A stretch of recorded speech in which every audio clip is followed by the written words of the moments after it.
Zümer suresi 53. ayet. Ey Muhammed! De, ey özlerine karşı haddi aşan kullarım! Allah'ın merhametinden ümidinizi kesmeyin. Hakikaten Allah bütün günahları bağışlayır. O bağışlayandır, rahmedendir. Ali İmran suresi 185. ayet. Herkes ölümü dadacak.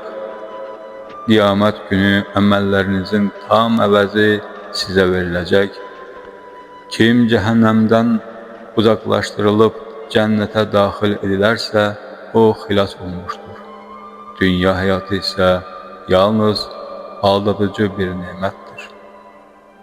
Nisa suresi 28. ayet.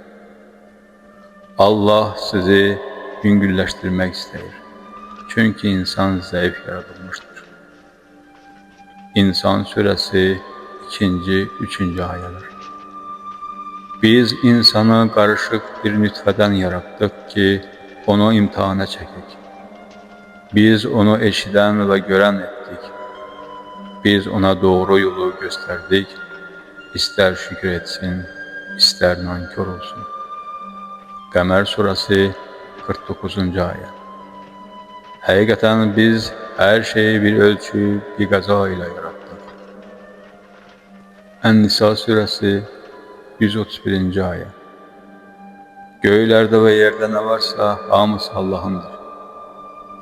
Biz sizden evvelkilere de size de tövsiye ettik ki Allah'tan korkasınız.